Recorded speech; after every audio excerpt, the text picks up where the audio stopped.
individuals stuck in active addiction are generally in deep emotional, sometimes physical pain, low on hope, and judging themselves without mercy. When I encounter them, I know they can find a way out, and I want to help them do that. And as I do, I need to be mindful that I don't get in their way as they find their way out. So I need to be careful not to judge, argue, lecture, give advice without permission. I need to be curious about them and interested in who they are as an individual, what their values are, what they think and feel about the situation they're in, and what ideas they have about getting out of it. Their ideas may be the same ones I might have. If they are the ones that put them into words, put those ideas into words, it's much more powerful than if I suggest what I think they ought to do. And my listening helps them find the power, the drive, the motivation, and the hope to make things better in their own lives.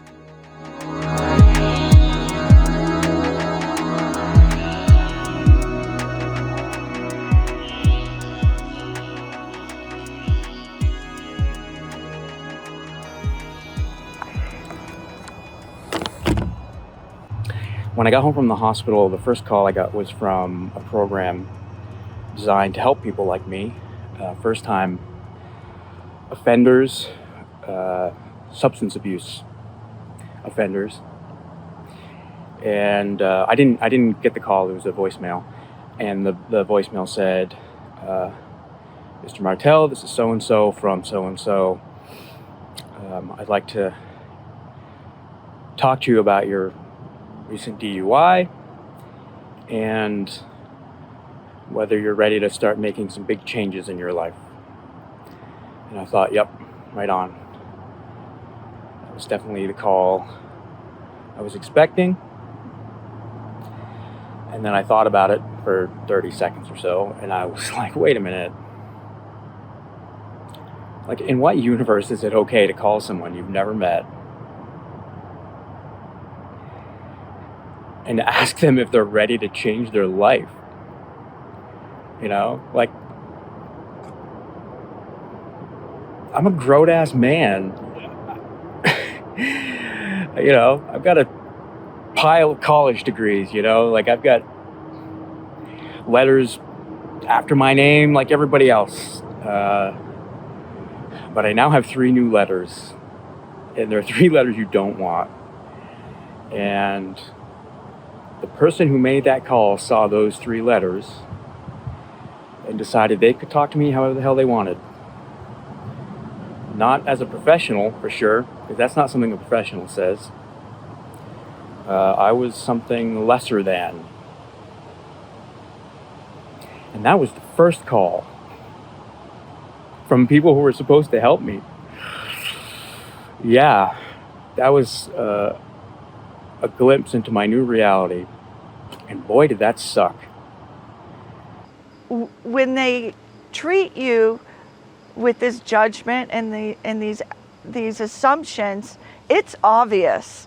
Now, I don't know if they think it's not, and they think, you know, that's normal behavior, but to the patient, it is obvious. And you can tell in the first 60 seconds if that provider thinks that about you or is approaching you with that assumption in mind. It's clear. It's clear. I noticed the same attitude with all of them. And I'm really not a person. They don't even make eye contact with you half of the time when they come in the room. And you're booked for a 15-minute appointment, and I've timed it before, and sometimes it's not even 5 minutes before they're in and out the door. And I'm just shaking my head like I didn't even get to say a fraction of what I wanted to tell them. So there's no way they could know me. And there's no way they could trust me if they don't even bother to have a conversation with me. They literally look at your history, see what meds you're on, what is it you want from me, see you later. I had an experience years ago when I had the worst case of the flu I ever had, and I ended up having to go to the emergency room. And I had told that I always tell the doctors and dentists that I'm a person in recovery and that I want to be careful about medications. And so I did that.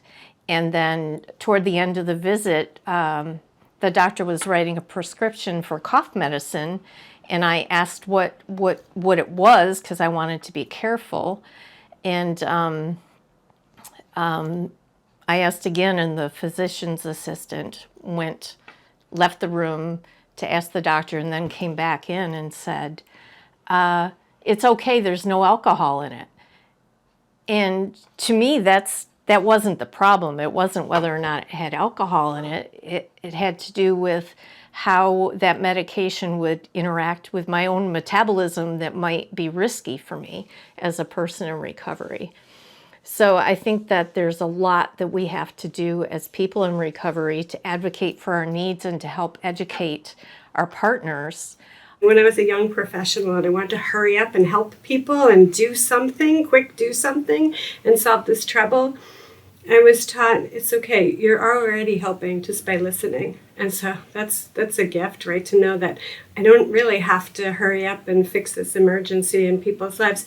And people are living with their trouble way before they came to talk to me. So I'm not going to be some kind of like miracle worker on the first day that they're telling me about what their trouble is. So just listening is helping.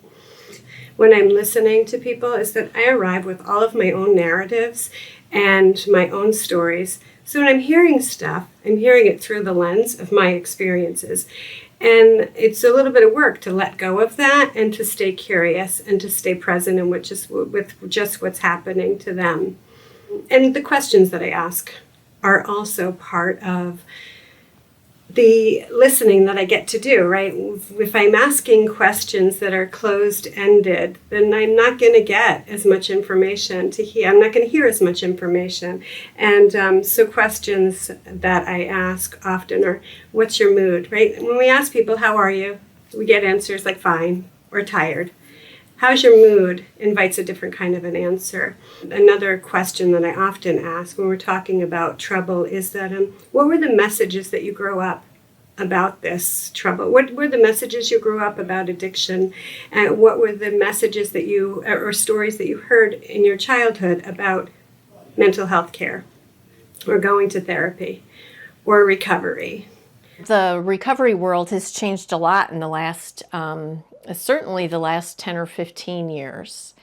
And it used to be that people were very timid about revealing their recovery status because that is something that tended to be done in anonymous rooms where you spoke to other people who were just like you, and you identified as an alcoholic or an addict. You used the language of those programs. And over the last 15 or 20 years maybe, people in recovery have found the value of saying, I'm a person in long-term recovery, and here's what that means for me. Because the more we do that, the more we convey hope to people. That is, the terms that we would refer to people who have substance use disorder are all demeaning and negative, like calling them a drunk, calling them a junkie, calling them a dope fiend, calling them a crackhead. The list goes on and on. I can go on for half an hour. Now addressing them with substance use disorder, which is the change, right? Instead of calling them a junkie, calling them a person who has substance use disorder. Now, it no longer objectifies the person where they lose their humanity, and they can have a feeling of self-worth just by the way I'm addressing them, as opposed to feeling less than, and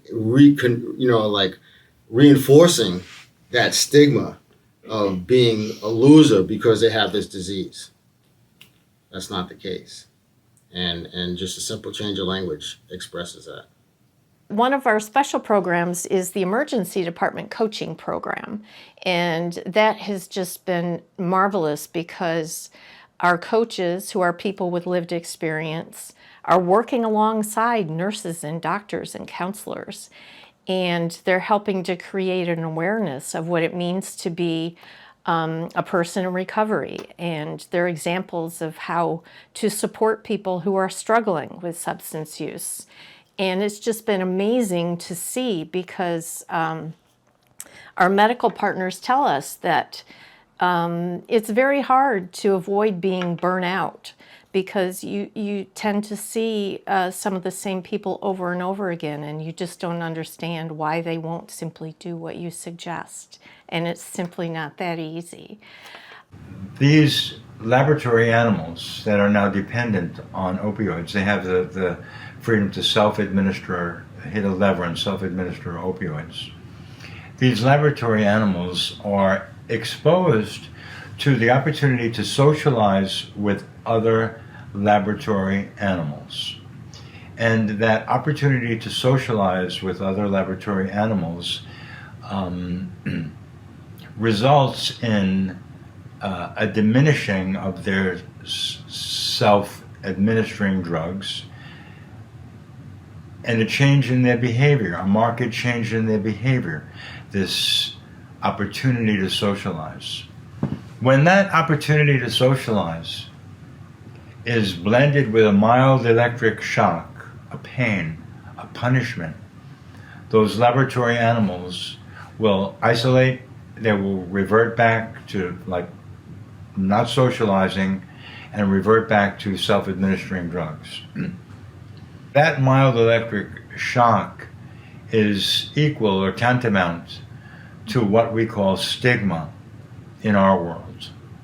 That a person reaching out for help, reaching out for connection, reaching out for acceptance, reaching out for support, reaching out for some pathway to health, when they are met with stigma, meaning like a judgmental, pejorative, punitive attitude, expression, tone, eye contact, when they're met with that, that is the equivalent of that mild electric shock.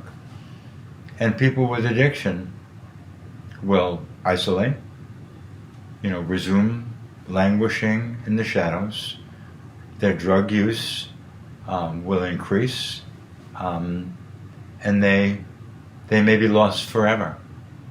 So I think that there's a lot that we have to do as people in recovery to advocate for our needs and to help educate our partners. And so I've gotten to see that happen through the emergency department program, that there's more of a discussion now about what it means to help somebody be safe and to help people find and keep their wellness. And even people in active addiction who may or may not want help, you're still going to get further with them if you talk to them like a human being and not as if they're on trial and they have to prove to you, one way or the other. You can convince someone who may come in there not ready for help. They may leave there wanting to get help just based on how you talk to that person and how you have a conversation.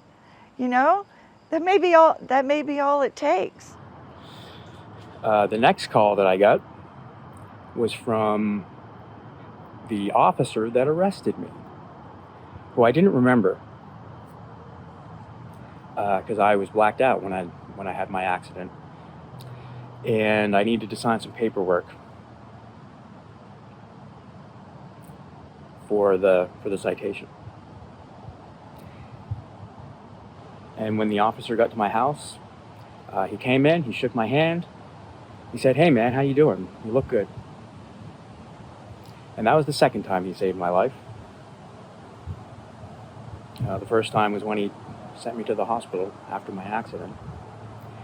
And I'll tell you, if you save somebody's life, it doesn't matter if it's an incidental part of your job. They'll love you for it forever. And yeah, he was just doing his job, but in so doing, he saved my life. And the second time, he just treated me like a person. He just said hello. How you doing? You know, we have a lot of volunteers and guests who very often say that this feels like home to them. And that's the feeling that we wanted people to have, that it's a place to come for services, certainly, but it's more than anything, it's a place to come and know that you belong. And so we wanted it to be as inviting and comfortable as your own living room. We wanted people to come in and immediately see things, even subtle things that they didn't notice that just made them feel that they were at home. They could smell that somebody is baking muffins in the kitchen. They can hear the click and the clack of the pool table of a game of pool being played. And they hear somebody strumming on a guitar. The signs, the conversation, the laughter, all of it says, come in.